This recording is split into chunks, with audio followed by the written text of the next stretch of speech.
Good morning and a very warm welcome to Step Over and our webinar series in winter 2021 and spring 2022.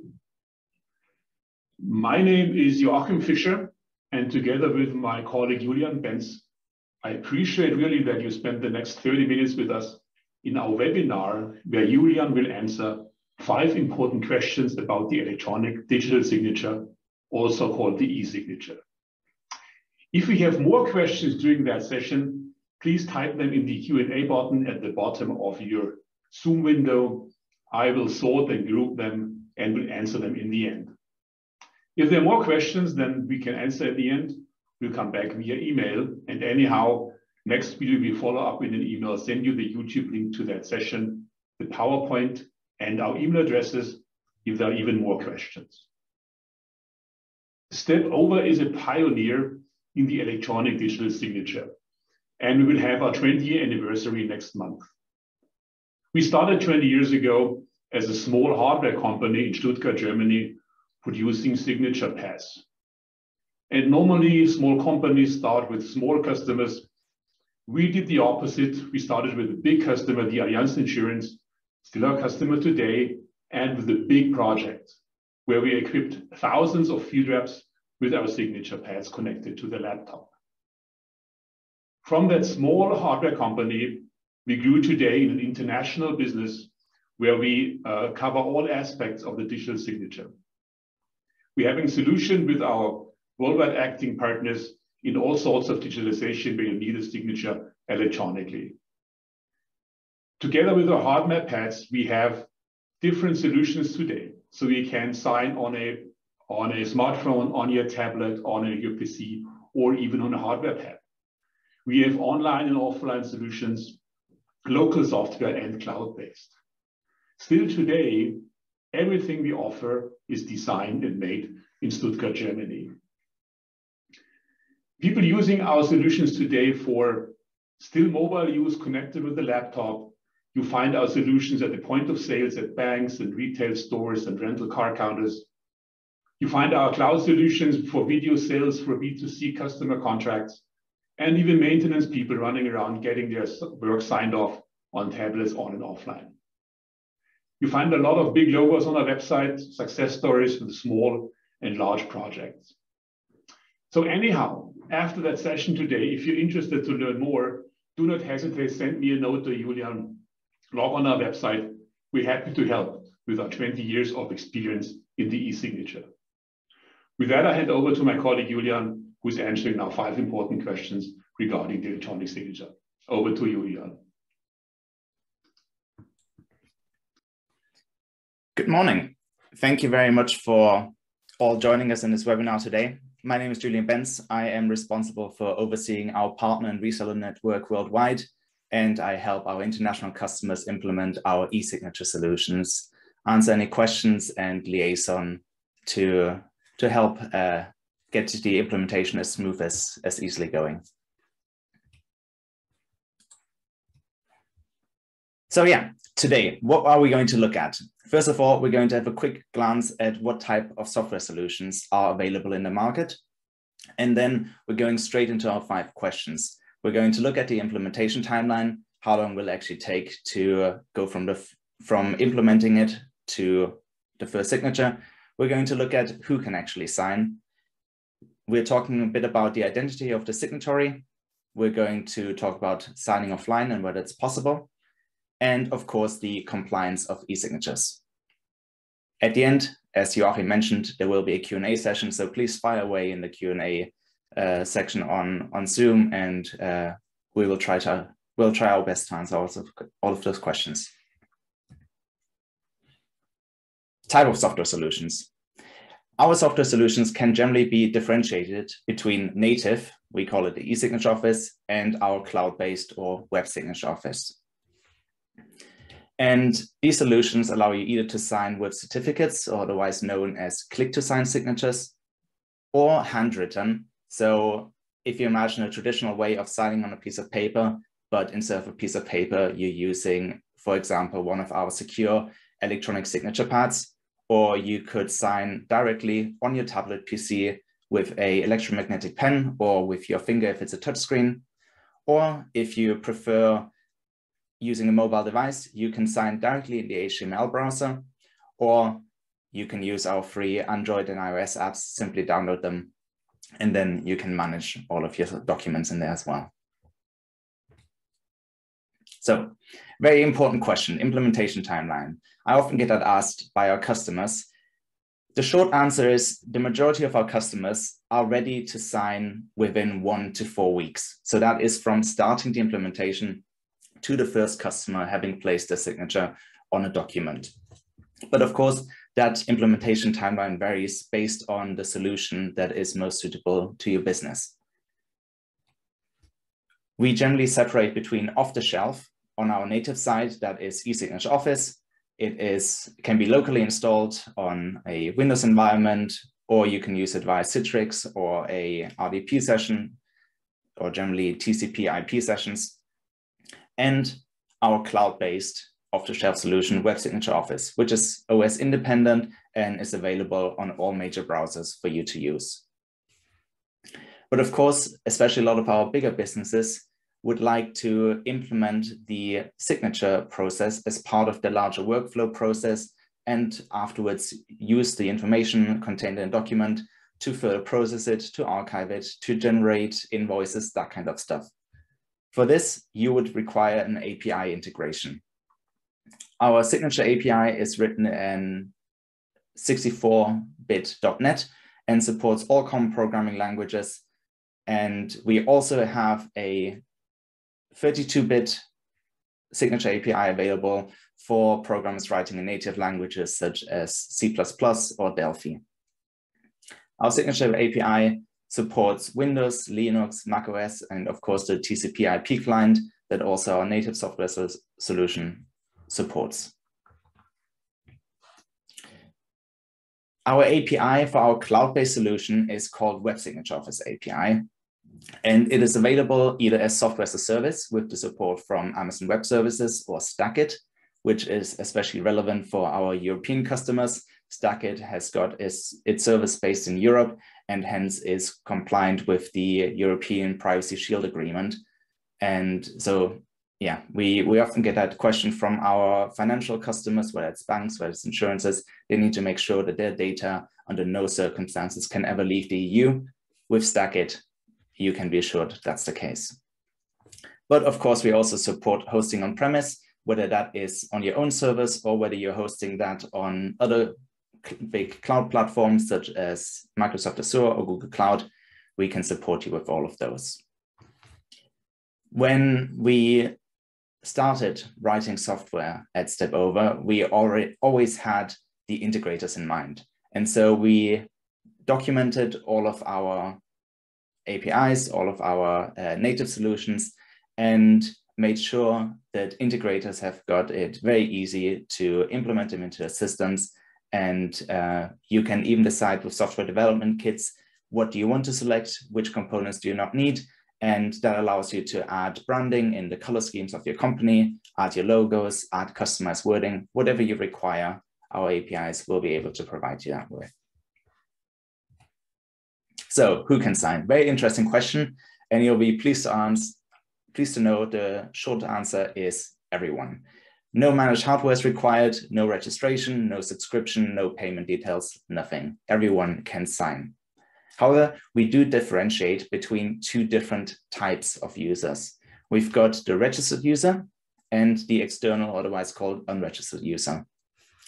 The registered user can, of course, sign both with handwritten signatures or certificate-based signatures. However, a registered user also has the option to create signature requests and, of course, manage all of the different documents in their dashboard. So they can see exactly, is this a document that is new? Is that a document that's waiting for a signature? Has this document received all of its signatures, is hence completed? So you can view all of these components. Registered users can also create templates, use them, modify them, share them with colleagues, which obviously allows you, if you've got a particular type of document that you're using over and over and over again, simply create it as a template and it can be integrated into your workflow without any problems. information can be directly filled in from the backend, whether you've got that information saved in your system already, or whether the employee is typing in as they're generating the contract. All of that can be done. Registered users can also use audit trails and decide whether they want to have them included in a document, whether they want to have them attached to the document, or even as an XML that can be then used for further processing on your backend side. Registered users also have the options of envelopes, which basically means that multiple documents are included in one signature request. So let's say you might only need one document that's to be signed, but the customer still needs to receive 3 different types of documents. So you can all group them together. And 2 special features that we have are, on the one hand, the forced upload request. So for example, you can force your customer to upload a copy of their ID document before they can access the document to sign. Or on the other hand, you can create a forced download request. So if the customer needs to download your T's and C's before they're able to sign a document, you can stipulate that with envelopes. And last but not least, you've got the 2-factor authentication.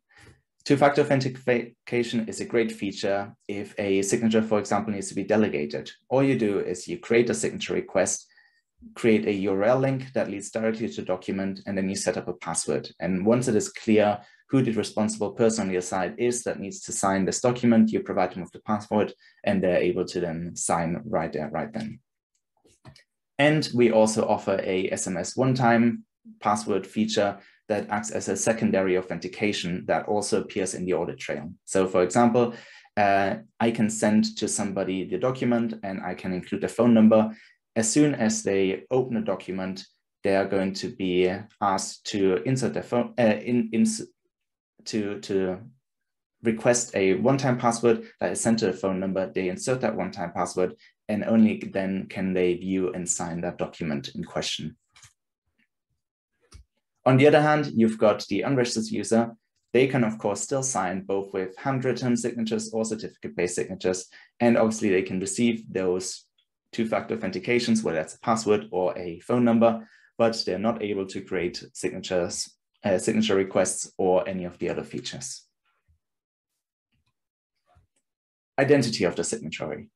And this is where we see a real advantage in comparison to wet ink signatures, or you might call them paper-based signatures. Because electronic signatures are not just faster, cheaper, and more environmentally friendly, they're also more secure. Because we're able to identify the signatory, whether that is via the email, the inserted name in a document, the phone number, the location in form of GPS data, the ID upload request, as I just said, one feature of the envelopes, or the 2-factor authentication. You can identify the signatory, and most of all, the biometric data. So biometric data are things like signature, pressure levels, the acceleration, how you write your signature, and of course, things like the direction of writing. You might think that's not very important, but when it comes to at what point do you cross the T in your name, or when do you dot the I in your name, those are subconscious behaviors that are very, very helpful to signature experts. When a signature is in doubt, they're going to ask you to perform writing samples, and then they match it to the biometric information that is stored within your signature in the document, and then they can match the two and, for example, say, I can validate with a 95% certainty that these 2 signatures come from the same signatory. So let's look at certificates now. How does it look with them? So this is one of our certificates that you can see on the screen, and these electronic certificates are only as secure as the information you have of the signatory, as with so many things.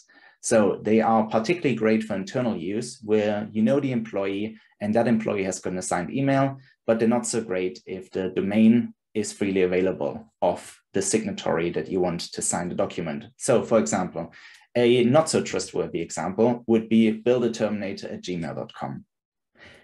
You as a signature request creator have got no idea who that email belongs to. Maybe this builderterminator, but in this case, I created it.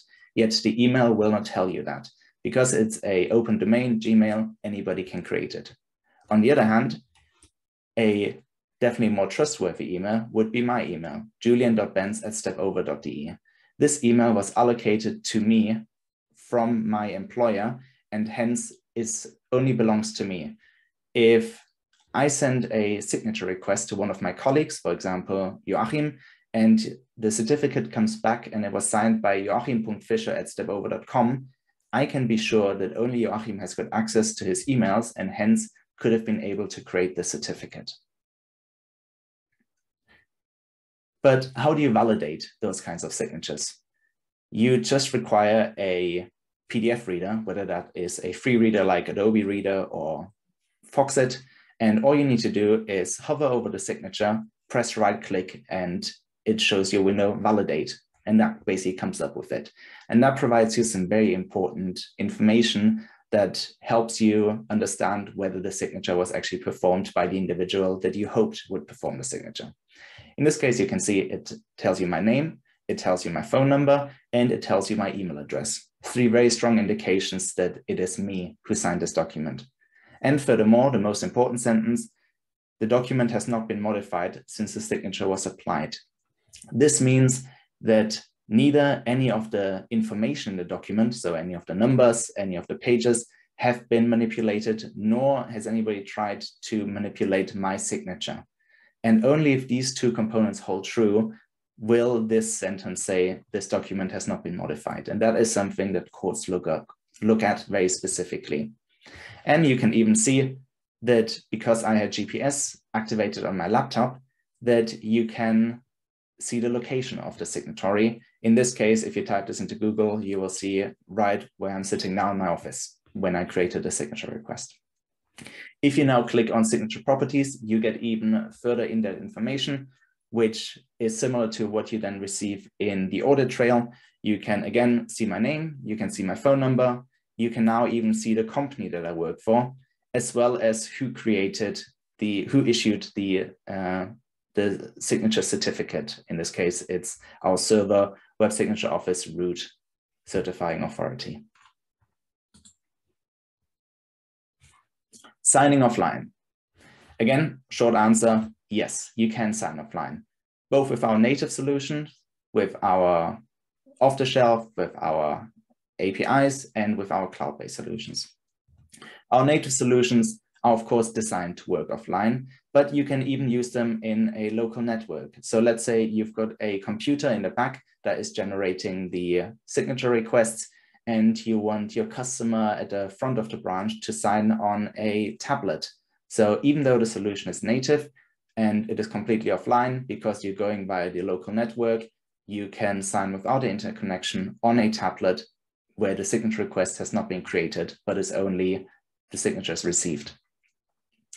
For our cloud-based solutions, of course, we needed to find a solution how we could do that, because our servers require internet connection. So if you're using our cloud-based solutions, you can use our free Android and iOS apps. And as long as the documents are synchronized while the data connection exists, then they can be signed offline, and the signature is encrypted in the cache and then uploaded to the server as soon as an internet connection is reestablished. An example that we have from one of our customers is an offsite maintenance servicing team, and they are servicing heavy machinery, which is often in production facilities that prevent a stable data connection. Sometimes that's due to fixed steel beams, that can be due to concrete walls. Sometimes the machinery is in the basement underground. And these maintenance workers still need to be able to sign their service certificate. They need to have it countersigned by a supervisor at the location. And then as they leave the factory and a data connection is reestablished because they're away from those big steel pillars and the fixed steel walls, concrete walls, the document is automatically updated to the server, and the back office can then generate the invoice, can generate the certificate of the service completed, and all parties have got that original servicing document. Other instances include where our customers are signing offline warehouses, where you might be too far away from the internet source in the warehouse. It can be construction sites. if they're remote in the outback, if you're building a street for the outback, you're not going to have internet connection, or remote customers. We see that especially with our insurance clients where data connection is not guaranteed, yet they need to make sure that they can sign insurance contracts at the house of the customer in any situation. They require remote and offline signatures. So let's talk about the compliance of eSignatures. All of our signatures, so both the certificate-based signatures and the handwritten signatures, are eIDAS compliant, which is the EU's e-signature regulation. And these signatures can be used for 95% of your documents. That is what we find with the vast majority of customers. They can sign well beyond 95% of their documents. And these documents include things like employee onboarding. Let's say you're based in France and you've got a new employee in Poland. Before, you had to send them first, probably the NDA to them. They have to sign it, send it back. Then you send them the employee contract. They need to do that, send it back. And by the time you received all of the documents, you checked that all signatures have been placed, a week or two have passed. With electronic signatures, this is done within a matter of minutes. Equally, contracts can be signed, whether that is locally, face-to-face, or whether you're sending it to one of your suppliers and they're signing it remotely. Training is a big area where we're seeing an increase at the moment, especially health and safety, where a company, HR department, asks all of the staff to do health and safety training, and then they simply sign off the certificate. HR collects it for the archive and for the auditing purposes, and that's all completed within minutes. Similarly, board meetings. If you've got a board meeting of 15 members, and because of the pandemic, a lot of them have been held online, yet all board members still need to sign off on the meeting minutes recorded. So you're probably going to have a document with 15 different signatories who all have their own signature.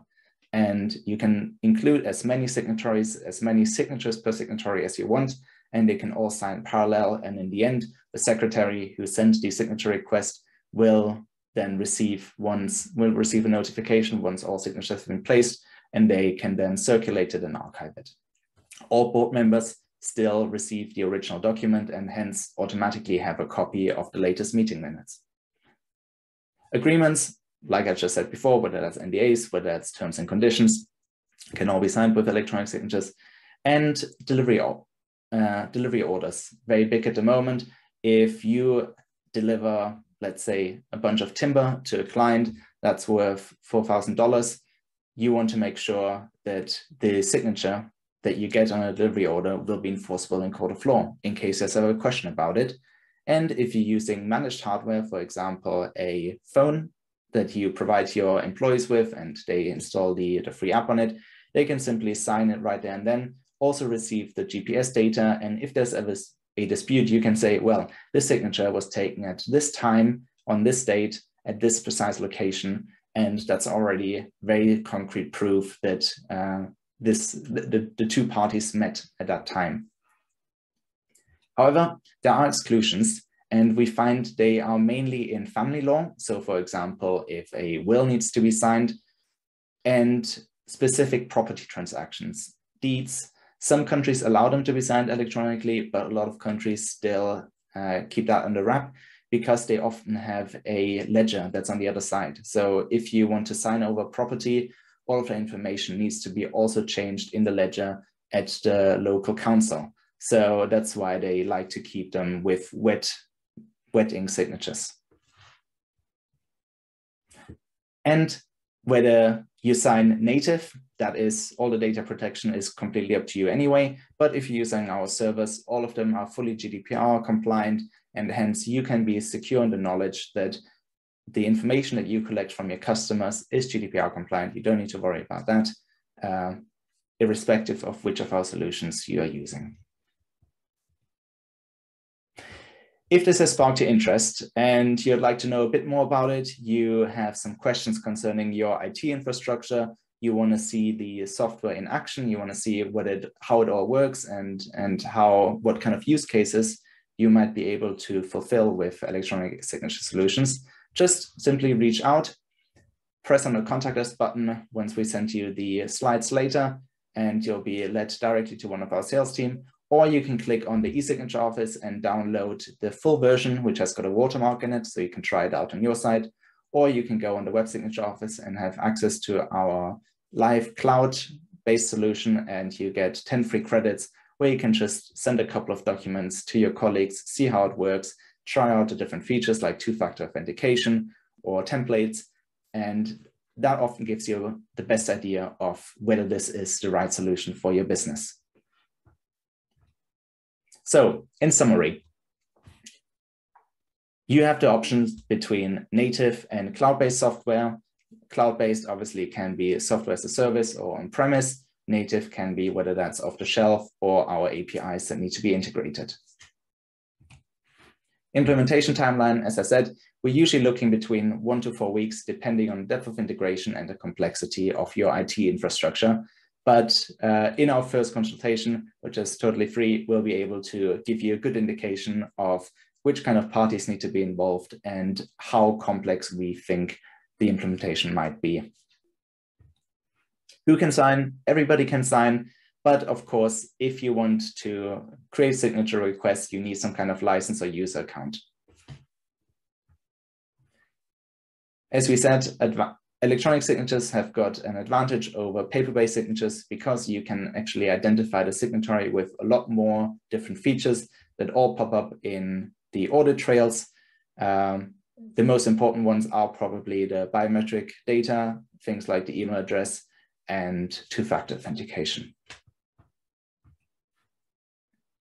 You're able to sign offline, of course, with our native software anyway. And with our iOS and Android apps, you can simply download the document and then have it online when you get to the customer.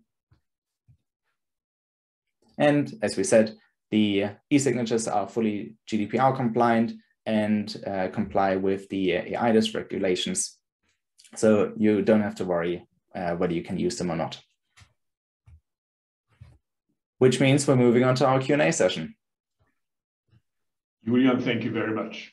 You're welcome. This was a lot of information in 25 minutes. Thank you so much. We have 3 minutes left, and let me pick 3 questions for those 3 minutes, please.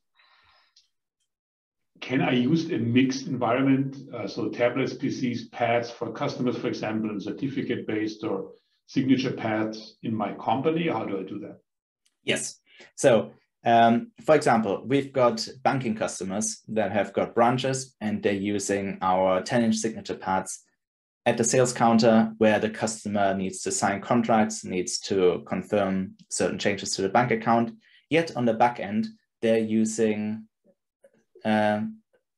certificates for all of their employees. So you can choose, you can have some signature pads, you can have some tablet PCs, you can have some phones. The software in the background supports all of them. And depending how deep your integration is, you can give the signatory every time the choice how they want to sign, whether that's via QR code, or you can force them to, for example, only be able to sign on the signature pad. Okay, thank you. So you said there is a public available solution called Web Signature Office. When I'm a bigger company with a lot of requests, can I have a customized solution with my logo on it, my process, everything that the customer thinks this comes from me as that company? Yes. So with our Web Signature Office API, you receive the entire software development kit, and the main component are the signature servers. So they're integrated with your backend directly into your workflow, and they will create a signature request. But everything else on the of the software development kit is optional. So you could, for example, say, I want to include Web Signature Office document viewer, or I want to display the contracts directly on the signature pad, but I don't want all of the buttons. Or instead of being blue, I want it to represent my green company colors. Your software developers are able to choose which parts they want to integrate, which parts they don't require. And so there's a lot of choice available. Thanks. Last question for today. This is from a big B2C customer. I know the logo. If I send out requests to my customers to sign, do they need a special app on their mobile devices or special software on their PC? How do they sign that? No, all they require is a up-to-date HTML browser. Of course, they can download the app if they receive documents from you regularly and they want to have a dashboard on their side. But all they require is an HTML browser, and they can sign either directly with the finger on their smartphone, or they can, if their smartphone comes with an electromagnetic pen, they can use that pen to sign. Okay, half hour is over. Thanks, everybody. This is my call to action for today. So if there's anything we can be helpful with, consultation, tips and tricks, whatever, just send it our way. Our next webinar will still be in winter, January, on the 27th. And because today it was a more PowerPoint theoretical session with a lot of topics, in January we'll see a live signature in the cloud. We explain how easy that is and how you can do that.